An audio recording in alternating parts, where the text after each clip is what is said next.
Is this a gift that you like to take back and do something else before you turn it in? Think about that.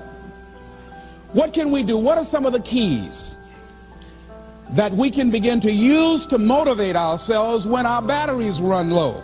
Because I don't care who you are, I don't care what you do, at some time you are going to get tired. At some time you're going to get in a rut. Seem like nothing you do works out right. And sometimes it just seems like you just don't have the wherewithal or the will to do anything. That sometimes you act like you're punch drunk. You're just wading through life, just doing time day in and day out, looking at non-discriminatory television, anything that's on, just looking. And depressed, feeling powerless, feeling useless, and bored.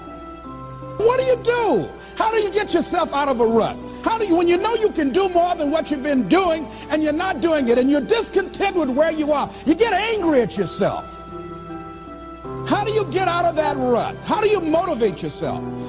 One of the things that we must do is that we must be involved in working on achieving self-mastery. You must work on yourself continuously. Never be satisfied with yourself. Always know that as you invest the effort and time on you, that's the greatest ability that human beings have above animals. See, a dog can't be anything but a dog. Tree can't be anything but a tree. Human being, you've got unlimited potential. You can put effort on you, and by concentrating on you and developing you, you can transform your life wherever you are right now. So you want to work on yourself. You want to read books that inspire you and motivate you. You want to listen to tapes over and over and over again. And I suggest that you listen to tapes when you first get up in the morning. You want to control the spirit of your day. When you first wake up in the morning, your mind is operating at 10.5 wave cycles per second. That's when the subconscious mind is most impressionable. Whatever you hear in the first 20 minutes when you wake up, that will affect the spirit of your day. When you listen to tapes, listen with relaxed belief. Believing that this can happen for you. And by listening to them, listen to them over and over and over again, and you will get a breakthrough. You can listen to the same tape for months, and all of a sudden you hear something you never heard before. It have a special meaning for you. Or read the same book over again, and you find some special insight. You said, I can't believe I didn't see that the first time. So you want to be involved in developing yourself. Most people won't do that. Most people won't take that kind of effort and invest that kind of energy in themselves, because they will fall prey to that conversation within. Oh, don't do that. You don't have time. You're too busy. You're too caught up in the rat race. Most people won't do that. Well, they won't take time to go to lectures. They won't take time to go to seminars. They won't take time to go to classes to improve themselves. And as you continue to work on yourself, you will begin to expand your vision of yourself. You begin to work towards self-mastery, and you will begin to see it reflect itself in all the dimensions of your life, your mental life, your physical life, your social life, in your relationships, your monetary life. So concentrate on developing yourself, because if you don't, I guarantee you that you will make a settlement, and most people have, and most of us already have.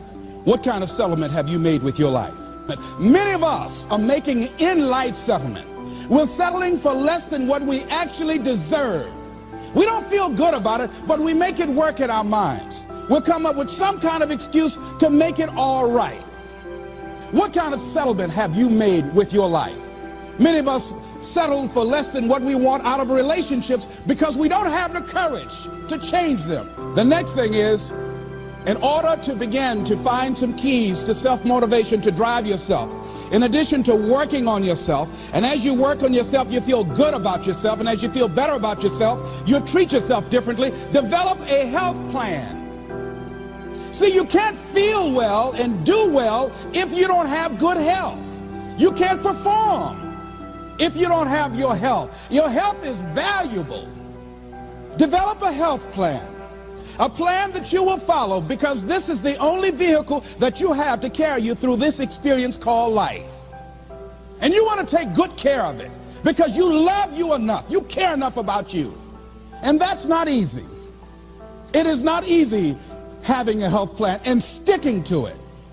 But you're worth it doing it again and again and again. Next thing is, as you take care of yourself, the next key is keys to motivation, to self-motivation. You want to live life with energy and passion. You want to make a conscious effort to be lively. See, in life, you either saying hello or goodbye. You either on the way or in the way. You want to be happy. You got a lot to be thankful for. But you watch some of the faces around you every day. And I tell you, some of these faces, they will put you in a depressed state of mind. So you want to avoid these kind of faces. When you see them coming, turn your head. The things that you say to yourself, you want to watch them, and in watching them, you want to take charge. So you've got to learn to stand up to yourself inside yourself and short circuit, override that conversation that's always going on. 85% of what that conversation will tell you is negative. It's negative. It will tell you you're tired when you really are not tired. It will tell you you can't do it. It will fill you with fear. So you've got to watch that conversation. And when you find it going on, you've got to stand up to it and say, I'm going to do this anyhow. I'm afraid, but I'm afraid not to do it. And I'm not going to let you stop me. The biggest challenge that you will have in life is you. There's an old African proverb that says, if there's no enemy within, the enemy outside can do us no harm. The next thing that is a key to self-motivation is that you've got to ask yourself, what do I want out of life? What do you want out of life? What do you want out of a job? What do you want out of a career? What do you want out of a relationship? What do you want? What gives you your life? How will you know when you got it? What will make you happy? You need to know. You need to start asking yourself some questions. What do I really, really, truly want? You need to be exact about that. Don't be vague. Oh, I just want to be happy. That's too vague. What will make you happy? How will you know when you got it? Zero in on it. Be exact. Be specific. And as you do that, that will stimulate that superconscious mind, or the reticular activating system of your mind, that will begin to find those things, to identify with it. And once you begin to determine that which you want, take the time to write it down. Don't just think about it. Write it down. That is a subjective process that engages the subconscious mind. Write it down. Once you write it down, read it 3 times a day, morning, noon, and night. Why is that important? Because what it will do, it will cause you to focus. It will cause you to concentrate. When that other conversation is going on telling you what you cannot do, telling you all of the impossibilities and all of the obstacles, your concentrating will begin to create a larger vision within yourself, and you'll start looking for and seeing some new opportunities. You start creating some openings for yourself. As you begin to read that every day, day in and day out, that will make you focus. That will discipline your thinking. And you'll get all kind of creative ideas. As I talk to you right now, being involved in this immersion process, you're going to create some openings for yourself. You're going to get some ideas. You're going to feel your adrenaline flowing, and you're going to think about something, some idea you had. You say, I want to go back and I'm going to look at that again from a different vantage point, not from the level of the problem of the obstacles that I encountered, but from a higher vantage point. Because what you will begin to see and to know as I talk to the higher consciousness within you, that you are powerful, that you are a miracle worker. And that inner conversation has conditioned you to believe that you are not. And as you begin to discover the truth of who you are, whatever challenge that you're facing in life, and if you're living, you're facing some challenge, you'll begin to know that you're powerful and that you're a miracle maker.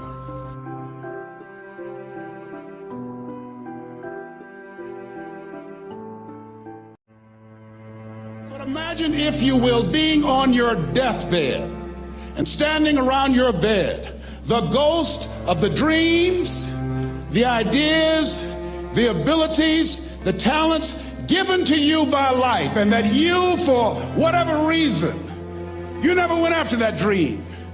You never acted on those ideas. You never used those talents. You never used those gifts. And there they are standing around your bed looking at you with large angry eyes saying, we came to you and only you could have given us life.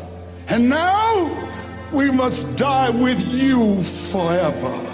And the question is, if you die today, what dreams, what ideas, what talents, what books, what music, what leadership, what voice will die with you? What if you live your whole life only to discover that it was wrong? That it was wrong. That you were chosen to do something else and you didn't do it. Continue to do those things that you know that work for you after you have evaluated yourself in the situation. Continue to move. Stay busy, stay busy, stay busy. Find somebody that you can help so you can forget about you for a moment. See, sometimes the best thing to do is to be. Sometimes you have to just back up and go within yourself. A bow and arrow, you can't take a bow and just push it out an arrow. You just can't push the arrow out. You have to pull it back and then release it. Sometimes you have to back up and go within and pray and meditate and recharge your batteries. Go away, clear your head, and then come back and look at it from a different vantage point. Don't operate while you're under the spell or the effect of what's going on. Next thing is that you've got to activate the thinker in you. Don't allow your emotions to control you. We are emotional, but you want to begin to discipline your emotion. If you don't discipline and contain your emotions, they will use you. Your mind goes on automatic. You don't have to force yourself or motivate yourself to think negatively, to be depressed, to hate somebody, to want revenge, to want to get back at somebody, to beat yourself up over the head, to feel loaded with guilt. You don't have to make any effort to do that. Your mind is on automatic. It will do that by itself. But if you want to begin to move into your own personal greatness, if you want to begin to really enjoy a happy, successful, healthy life, you've got to be willing to go against the tide. You've got to be willing to harness your will and say, in spite of this, I'm in control here. I'm not going to let this get me down. I'm not going to let this destroy me. I'm coming back. And I'll be stronger and better because of it. You have got to make a declaration that this is what you stand for. You're standing up for your dreams. You're standing up for peace of mind. You're standing up for health. You want it, and you're going to go all out to have it. It's not going to be easy. When you want to change, it's not easy. If it were in fact easy, everybody would do it. But if you're serious, you'll go all out. So yes, I'm going to turn this situation around. I'm not going to sit back and moan and cry over what happened and what went wrong and who did what. I'm going to do something about this situation. The next thing that is important is that expect things to get better for you, because they are. See, life is cyclic. You're not, whatever experience you're having right now, it has not come to stay. It has come to pass. Not to stay, just to pass. It's just going through. The biggest challenge is to know what's happening. This is a part of this thing we call life. This too shall pass. And maintaining perspective, putting it in perspective. See, a lot of us, because of our limited vision of ourselves, a lot of us who begin to focus on problems and enable them to overwhelm us, we begin to think that we have no options. We begin to believe that there's no way out. There's always a way. Where there's a will, there's a way. I'm unstoppable. You've got to make those kind of declarations to yourself. I'm unstoppable. This will not get me down. And if I get knocked down, I'm going to be like Leo Pascal. You said you're going to have some low moments in life, but when you do, you will have high lows when you work on yourself. What are some of those things that you can do during this period of time? Go for walks. Do some things for you. Just go for a stroll so you can engage in some reflective thinking on life, on yourself, looking and enjoying the universe, smelling the roses along the way. Because you're going to have sometimes low moments when you won't want to get out of bed. you just want to stay there. At times you won't want to come out the house. At times you'll be feeling bad and don't know why. What's wrong? I don't know. It's necessary as you look at your goals and your dreams, it's necessary that you have a strategy and a game plan to change the story that you believe about yourself. And that's an ongoing process. I've discovered, and many people have, that what we do, what we accomplish, what we produce is a result of the story we believe about ourselves. My favorite book says, be ye not conformed to this world, be ye transformed by the renewing of your mind. And so as I began to work on myself, I realized that I'm getting out of one story and stepping into another story. As I become aware of some things, there's still some things I'm not aware of. So I'm still growing, I'm still developing. I'm like the lady who said, Lord, I ain't what I want to be, ain't what I'm going to be, but thank God I sure ain't what I was. But I realized that you have to work on yourself on a regular basis, and write this down, for mental mindset. For mental mindset and stamina. Because things are going to happen to you. I believe that the reason that most people go to their graves with their talents and abilities and skills in them is because of the fact, number one, many are like me. They didn't know that they didn't know and thought they knew. I thought I knew myself, and I really didn't know myself as well as I thought. I've discovered that sometimes people can take you to a place within yourself that you can't go by yourself. The other reason is I was afraid. I never worked for a major corporation. I wanted to speak for corporations. I was afraid I would be exposed because I don't have a college education. I felt inferior because of the fact that I don't have a college education. I allowed that level of fear of failure to stop me. And because I never had any experience in it, I assumed that I could not do it. I was paralyzing myself by believing and assuming the limited part of myself as opposed to believing that I had something special. You have something special. There's something you want to do. Because you don't know how to do it doesn't mean that you can't learn. I like something that I heard. You don't have to be great to get started, but you have to get started to be great. The other thing is, take full responsibility for your life. Accept where you are and the responsibility that you're going to take yourself where you want to go. Someone said we have two primary choices in life. We can either accept conditions as they exist, or we can take the responsibility to change them.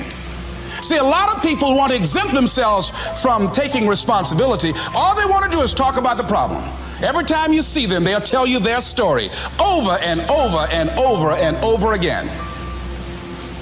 No. You want to take responsibility for your life. I got me here, I can get me out of this. And I'm getting out. I'm not going to be a volunteer victim. There are two kinds of people in life. You know, he said, those that make things happen, those that watch things happen, and those that don't know what happened. People that get along in this life look around for the circumstances that they want, and if they can't find them, they make them. They create them. So part of beginning to get unstuck, you've got to decide that the behavior pattern that you have adopted doesn't work for you. You've got to change your strategies, and changing your strategy means reinventing your life. Recreating you, and you have the power to do that. You can decide that you're going to change, that you're not going to be a wimp. You can decide that you're going to stand up to life. You can decide that I'm going to live each day as if it were my last. You have the power to make that decision. You can decide I'm going to work on myself and develop myself. I'm going to empower me. And all of these things that are happening to me right now, they're just temporary inconveniences. They're not stronger than I am. I'm in charge here. They look at a man the way that he is, he only becomes worse. But look at him as if he were what he could be, then he becomes what he should be. Everything that you do, everything matters as you go through each day. And one of the things that I can just tell you as you think about your goals and dreams, all of us can say in a spirit of integrity that it's possible. That if anybody at any point in time lived their dream, then it's possible that I can live mine. If there's no enemy within, the enemy outside can do us no harm. And so, as you look at your goals and dreams, every day we must convince ourselves, we must sell ourselves on that it's possible. See, the people that will live their dreams, the 2% that will do that, these are, and write this down, become a risk taker. They're risk takers. They don't mind failing. They don't mind making mistakes. They're willing to take life on, take life in the collar. This, God said, if you're not willing to risk, you cannot grow. And if you cannot grow, you cannot become your best. And if you cannot become your best, you can't be happy. And if you can't be happy, then what else is there?